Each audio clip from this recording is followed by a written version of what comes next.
Assalamualaikum warahmatullahi wabarakatuh, pemirsa dimanapun Anda berada, senang sekali saya Sima Perwira bisa hadir menjumpai Anda dalam acara Rembuk Jawa Timur Garuda TV dipersembahkan oleh DPRD Provinsi Jawa Timur. Kali ini kita akan membahas mengenai generasi Z dan krisis spiritual dan solusinya seperti apa dari perspektif Islam. Tentu saja pemirsa, Gen Z sekarang ini erat sekali kaitannya dengan teknologi, inovasi, karena memang mereka bertumbuh di dunia tersebut. Namun di balik keunggulan adaptasi dari teknologi, Gen Z ini menghadapi tantangan yang luar biasa ternyata. Yang begitu kompleks seperti krisis identitas, lalu juga tekanan sosial, dan meningkatnya kecemasan mental akibat ekspektasi tinggi di era modern. Kita akan membahasnya lebih lanjut bersama dengan Komisi E DPRD Jawa Timur dari fraksi Gerindra, dan juga Wakil Ketua DPD Gerindra Jawa Timur, anggota Banggar, dan dari Dapil 11 yaitu Kabupaten Nganjuk, Madiun, dan Kota Madiun. Beliau adalah Dr. Andes Haji Imam Makruf, MM. Assalamualaikum Bapak. Waalaikumsalam. Waalaikumsalam. Dan beliau ini juga aktivis di pendidikan begitu ya. Aktif sekali dalam pendidikan, concern sekali di dunia pendidikan terutama di wilayah Jawa Timur, pemirsa. Dan Pak Ma'ruf melihat kondisi generasi Z sekarang ini yang begitu masif sekali tantangannya, erat sekali tantangannya dengan teknologi, dunia digital, seperti pisau bermata dua. Ada plus, ada minusnya. Tapi seperti apa nih melihat generasi muda di Jawa Timur, Pak Ma'ruf? Saya melihat bahwa generasi Z hari ini di Jawa Timur lagi mengalami krisis yang luar biasa menurut saya. Bahwa anak-anak muda hari ini sudah melupakan, sudah kelihatan sekali meninggalkan pemahaman keagamaan yang telah dirintis oleh orang tuanya, artinya tokoh-tokoh agama yang selama ini. Generasi Z hari ini tawaduknya, kesopanannya ke orang tua sudah mulai luntur. Pemahaman keagamaan yang diajarkan ini juga tidak mampu membentengi dirinya untuk berkehidupan di dalam masyarakat. Saya jadi ingat kalau dari sisi kacamata agama, saya dari kacamata agama Islam khususnya, karena Mbak Sima tadi menanyakan dari sisi sudut pandang Islam. Di dalam Islam itu ada sebuah kata yang disampaikan oleh Rasulullah SAW, alimu auladakum wa ahsinu adabahum. Kata-kata ini mengajarkan Nabi Muhammad SAW, ajarilah anakmu, tidak sampai berhenti di situ, tapi perbaikilah akhlaknya. Nah, krisis moral, krisis pemahaman keagamaan, atau anak-anak tidak lagi mampu mengimplementasikan keyakinan keagamaan yang dia miliki. Baik teman-teman dari Muslim maupun dari teman-teman agama yang lain. Nah, ini menjadikan bahwa dampak daripada krisis moral, krisis keyakinan, krisis keagamaan yang dimiliki oleh anak-anak muda hari ini, khususnya di Jawa Timur ini, berakibat sangat fatal bagi kemajuan generasi kita di masa ini. Ada banyak sekali pendekatan, Pak, sebenarnya ya, terkait dengan untuk membenahi atau menjadi solusi krisis moral di generasi muda. Tapi mengapa krisis moral ini perlu didekati atau mengenai solusi dari Islam sendiri, perspektif Islam sendiri menjadi suatu kajian yang tepat bagi generasi muda sekarang, Pak? Nah, dibandingkan dengan pendekatan-pendekatan yang lain. Kalau saya pendekatannya bahwa ada 3 hal yang harus sinergi. Masyarakat, keluarga, dan lembaga pendidikan. Lembaga pendidikan, apakah itu formal, pondok, pesantren, maupun yang lain, tanpa ada sinergi dengan masyarakat dan keluarga, susah mampu mewujudkan anak ini menjadi berkualitas. susah. Bahwa kadang-kadang anak-anak disekolahkan, sekolah agama misalkan. Iya. Waktu sekolah itu kan pendek, Mbak Sima. Waktu di sekolah itu pendek, hanya beberapa jam lah di sekolah. Waktu yang paling panjang adalah di masyarakat dan di keluarga, di rumah. Nah, dari sekolah ke rumah, di rumahnya apa yang terjadi? Ini nggak pernah dipikir. Nah, sementara orang-orang kita dari faktor ekonomi, faktor apa, kan sibuk bekerja. Betul. Ya, sibuk bekerja.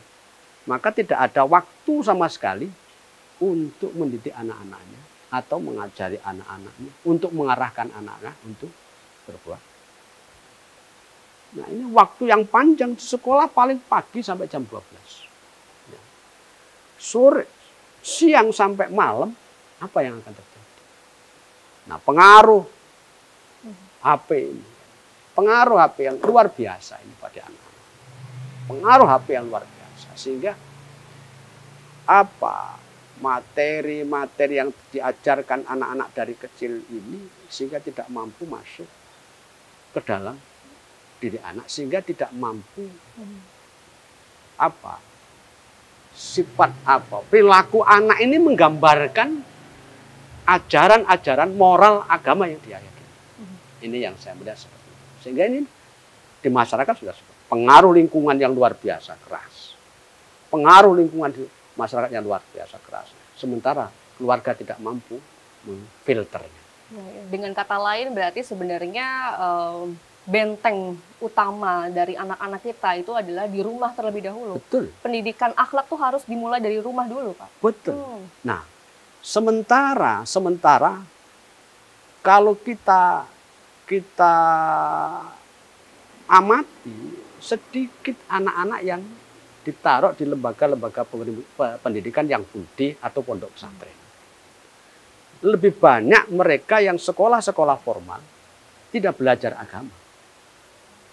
Sementara kondisi sekarang, pengaruh HP, pengaruh apa itu dan sebagainya itu kan luar biasa. Nah, kita bayangkan porsinya itu tidak seimbang. Porsi pendidikan anak untuk pembentukan karakter anak ini kecil sekali. Maka tidak menutup kemungkinan bahwa mereka terbentuk oleh lingkungan yang memiliki porsi sedikit pengajaran keagamaan. Maka inilah yang kemudian disebut krisis spiritual. Ketika proses anak-anak menjadi dewasa, maka kedewasaan anak ini tidak lagi diisi oleh pemahaman-pemahaman keagamaan yang cukup.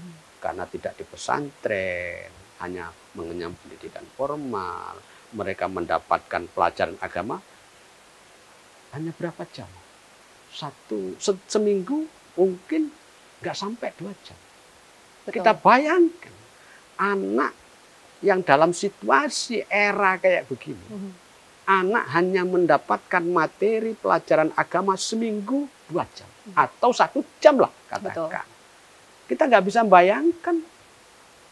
bayangkan dalam perkembangan yang modern yang luar biasa seperti ini, pengaruh-pengaruh lain luar biasa seperti ini, mereka hanya sedikit sekali mendapatkan porsi pemahaman keagamaan. Apalagi mereka sekolah formal, pelajaran agamanya sedikit. Kita bayangkan. Ini yang saya melihat seperti itu. Baik, tapi kan di era sekarang nih Pak, kita tahu harus bersinggungan dengan yang namanya teknologi. Apalagi sekarang AI juga sudah mulai masuk ke dalam kurikulum pendidikan anak sekolah dasar, begitu Pak. Wacananya demikian, begitu. Lalu bagaimana menurut jenengan ini agar akhlak melalui pendekatan Islami bisa selaras dengan adanya pengajaran di kurikulum yang berbasis AI tadi, Pak? Nah, betul. Saya memberi masukan lah, baik pemerintah daerah maupun pemerintah pusat. Khususnya Kementerian Pendidikan, Dinas Pendidikan, atau kepala-kepala daerah. Itu harus memberikan porsi yang cukup atau anggaran yang cukup kepada lembaga-lembaga pendidikan, baik itu formal maupun swasta. Itu membersihkan porsi yang cukup dan anggaran yang cukup. Kalau kita mau concern, mau menyiapkan generasi Gen Z kita, generasi yang betul-betul baik. Itu tidak hanya sekedar bahwa gurunya, tapi perangkat-perangkat yang menunjang terhadap pendidikan itu juga harus dipikir. Nah, ini tidak lepas dari anggaran-anggaran pendidikan baik di provinsi maupun di pusat. Misalkan, kalau di pesantren jelas.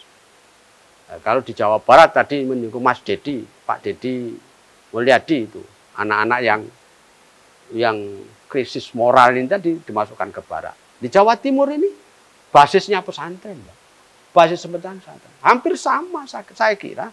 Kembalikan anak-anak ini kepada pesantren, khususnya yang Islam. Mungkin dari yang teman-teman Nasrani ya kembalikan. Barak ini ya lebih bagus pesantren daripada barak. Kalau di pesantren mereka diajari moral, pelajaran agamanya cukup, tidak lagi 1 jam seperti memang. Mereka pulang dari sekolah, masuk pesantren. Nah, di pesantren ini mereka digembleng pendidikan agama yang mereka tidak lagi kumpul dengan anak-anak yang liar, yang tidak pernah mengenyam pendidikan keagamaan. Nah, tentunya bahwa menurut saya harus ada anggaran yang cukup. Kalau perlu ya ditambahi. Saya sepakat di badan anggaran bahwa di dinas pendidikan itu ditambah. Yang penting bahwa anggaran itu betul-betul difungsikan untuk peningkatan kualitas pendidikan anak. Ya.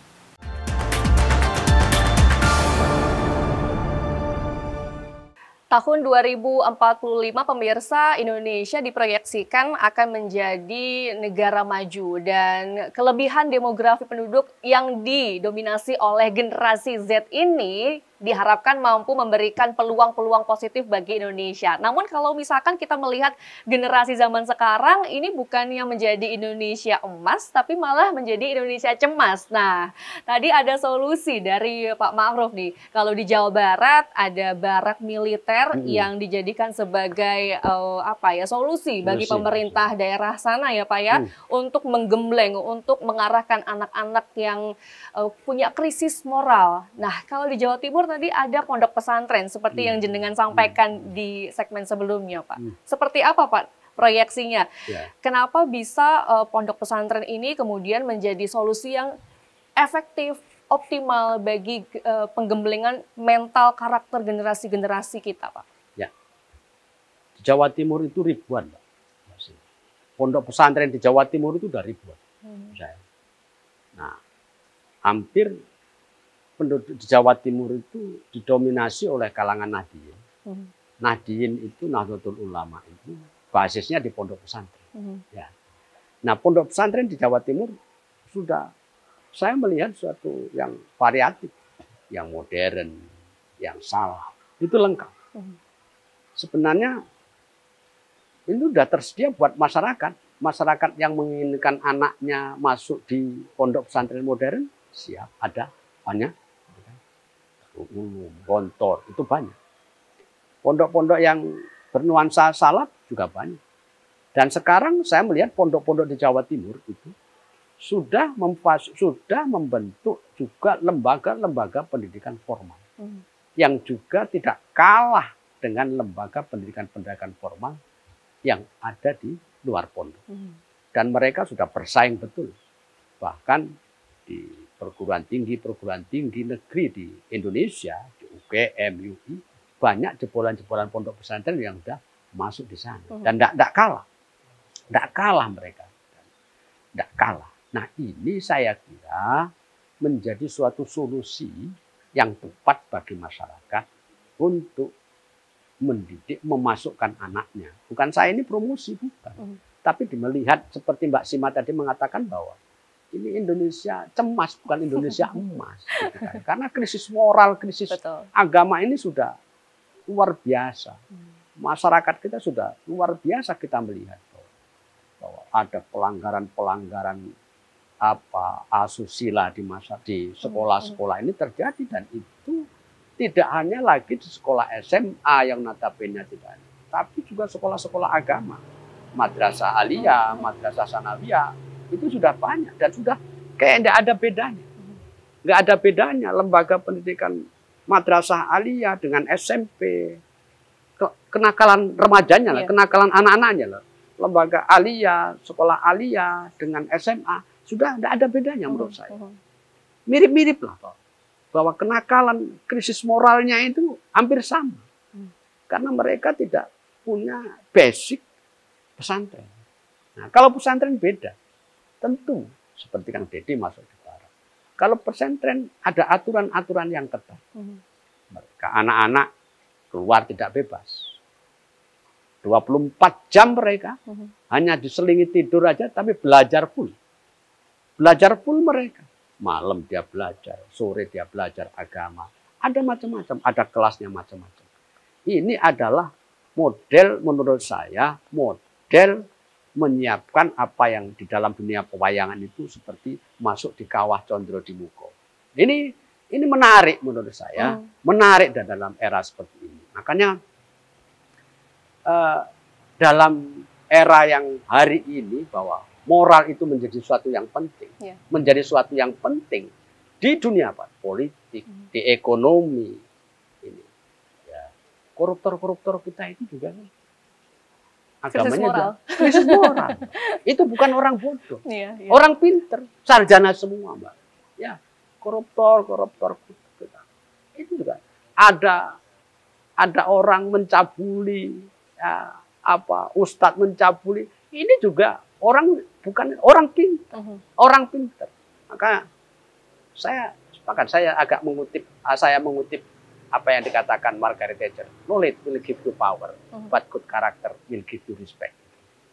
Margaret Thatcher mengatakan bahwa ilmu pengetahuan jadi kita kuat, tapi akan lebih hebat kalau kita punya karakter. Karena karakter itu menjadikan kita itu terhormat. Nah, bangsa ini saya melihat, ya, makanya ada, kalau Pak Mahfud bilang bahwa ada bahasa sama manusia aja tidak takut, apalagi sama Tuhan. Dan itu sudah terjadi di anak-anak. Anak-anak kita, anak-anak Gen Z kita sudah tidak takut. Melakukan apa saja sudah. Karena itu kan. Nah, Kawah Condro di Muko di Jawa Timur, baratnya Jawa Timur ya pondok pesantren. Ini pilihan. Sebenarnya sekarang masyarakat, mindset masyarakat sudah mulai seperti itu. Nah, cuman ini kan harus ada sosialisasi. Jawa Timur harus menyiapkan DPR menyiapkan bahwa sosialisasi itu menggiring masyarakat untuk kembali bagi yang anak-anaknya yang beres, pemahaman keagamaannya yang kurang, ini masuklah ke pesantren. Di Pondok Metal di Pasuruan, itu saya kira salah satu solusi. Pondok Metal di Pasuruan bersolusi. Menyiapkan anak-anak yang moralnya sudah karu-karuan, coba dikembali. Sama, masukkan pesantren. Kalau di Jawa Timur masuk pesantren, bukan ke barat. Baik. Ini kalau saya berbicara dengan Gen Z begitu Pak ya, atau anak-anak muda zaman sekarang, mereka tuh punya perspektif yang berbeda dari orang kebanyakan. Mereka cenderung ingin menyelesaikan masalah sesuai dengan keinginan mereka, karena mereka merasa mampu menyelesaikan masalah mungkin secara instan, punya caranya sendiri Pak. Tapi kan nggak bisa seperti itu Pak ya. Tadi sempat disampaikan oleh Pak Ma'ruf bahwa kita itu perlu menikmati proses untuk menjadi seseorang yang sukses. Nah, kemudian bagaimana pendekatan yang seharusnya dilakukan oleh para orang tua? Karena tadi kan Bapak menyampaikan bahwa krisis moral itu bukan tanggung jawab satu orang saja, tapi bersama.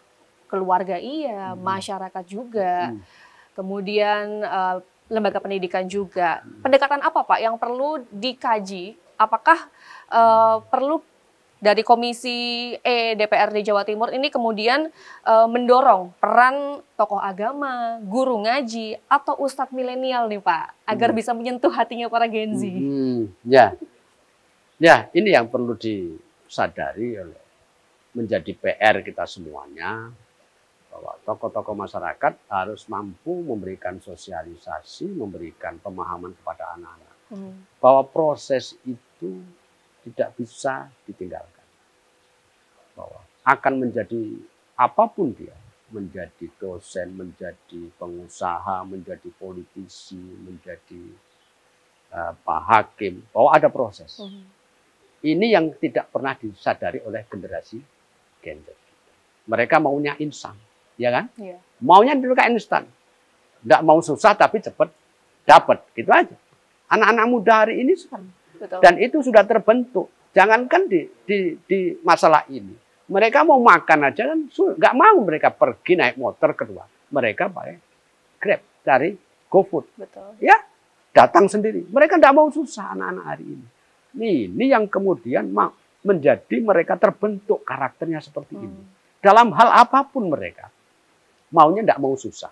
Padahal proses itu menjadi sesuatu yang bagi seorang yang mau berhasil itu wajib. Tidak mungkin mereka akan menjadi orang yang berhasil tanpa adanya proses. Itu sudahlah dipelajari dimanapun mereka akan proses dan panjang jatuh bangun di dalam dunia. Ya, pengusaha, politisi apa mereka pasti ngalami itu semua. Nggak bisa kemudian instan ya jadi kayak membalik telapak tangan ini aja.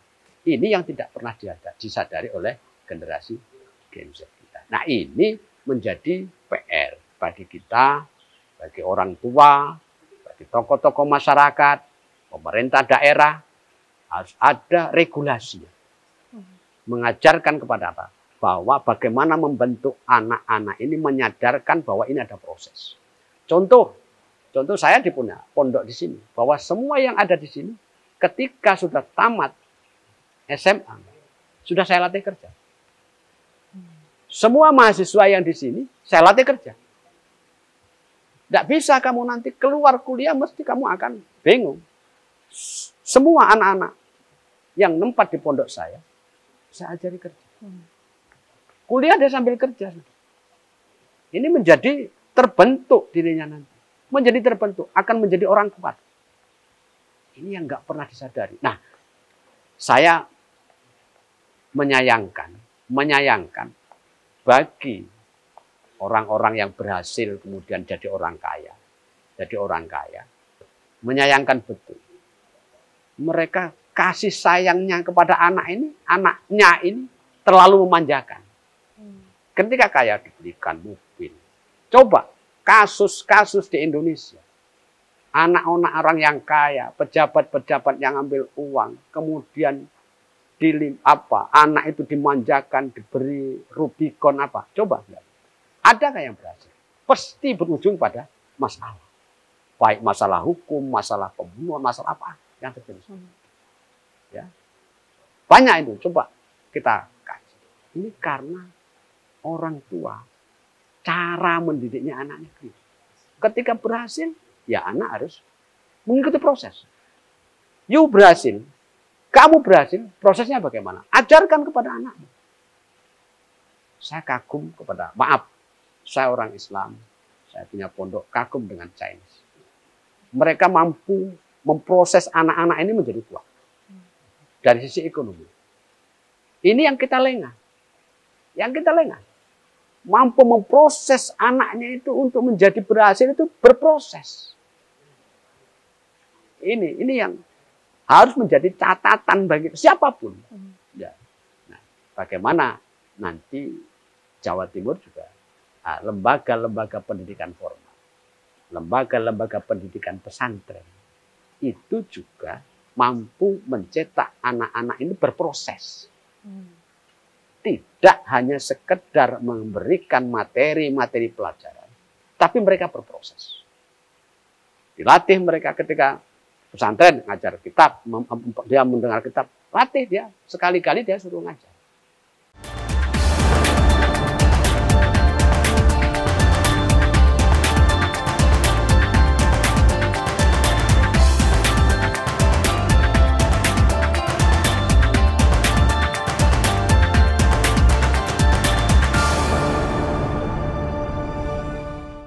Perlunya upaya pendidikan karakter pemirsa ditanamkan kepada generasi muda agar mereka tidak hanya sekedar pintar secara intelektualnya saja, tapi secara emosional. Akhlaknya terbentuk, maka nanti dipastikan insya Allah akan sukses ke depannya. Begitu ya Pak? Iya, iya betul. Baik, tapi saya juga penasaran nih Pak, karena jenengan ini kan concern sekali di pendidikan, kemudian melihat bahwa generasi sekarang ini punya krisis moral, kemudian Anda menawarkan solusi perspektif Islam untuk mengajarkan atau menggembleng para generasi-generasi muda ini. Ini ada temuan apa Pak sebenarnya Pak di dapilnya jenengan nih? Ya, sekitar berapa ya, 7 bulan yang lalu, saya itu ada temuan yang menurut saya aneh. Biasanya kenakalan anak-anak remaja itu di Nganjuk itu ada temuan sekitar 7 bulan yang lalu kalau tidak salah ya, itu ada rame, ada perkawinan dini. Nah, perkawinan dini yang di luar tentunya nikahnya kan nikah ya harus nikah siri karena belum cukup umur gitu. Iya. Nah, saya menjadi kaget ketika anak-anak yang mengalami seperti itu di daerah pinggiran. Daerah pegunung, daerah gunung, daerah lereng-lereng gunung. Saya jadi heran. Kenapa kemudian kok bukan lagi anak-anak di kota? Gitu kan. Setelah kita selidiki, kita analisa ternyata orang-orang gunung itu kerja pagi, pulangnya sore. Sudah bawa. Nah, mereka punya anak. Dia punya anak, anaknya sekolah. Nah, di sekolah dengan kurikulum merdeka dia bawa. Temuan saya. Nanti ada solusi. Nah, dia bawa HP. Karena di situ setelah dia bawa HP, ada kerja kelompok gitu kan. Lain jenis. Apa yang terjadi ketika di rumahnya kosong?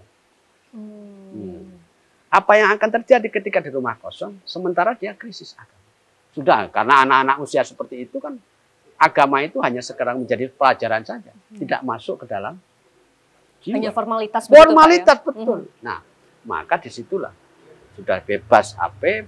Nah, menurut saya ini menjadi tantangan, menjadi PR kita semuanya, bahwa pemerintah daerah harus menyiapkan bahwa di daerah-daerah pedalaman itu juga harus disiapkan lembaga-lembaga pendidikan yang notabene menampung anak-anak ini dalam waktu 24 jam. Nah, ini harus. Kadang kita kelemahannya kita ngirim ustadz, kita ngirim di daerah-daerah pedalaman, mereka tidak kerasa. Nah, ini pemerintah, maka selamanya kalau ini dibiarkan oleh negara, maka kasus ini tidak akan malah bertambah. Baik, solusi dari jenengan Pak Ma'ruf apa berarti Pak untuk meningkatkan akhlak dari generasi-generasi muda kita? Dari SDM-nya kah? Dari keluarga atau dari mana Pak? Pemerintah Jawa Timur harus mampu memetakan. Pemerintah, saya kira Jawa Timur datanya sudah ada. Kadang-kadang di daerah-daerah pedalaman ini sulit sekali tersentuh pembangunan infrastruktur, pembangunan lembaga-lembaga pendidikan. Ini kadang-kadang ya mereka sampai selamanya lembaga ini sudah wujud keadamihi, ada tapi tidak ada. Jadi kayak ya reot apa gurunya tidak ada. Ini menjadi tantangan.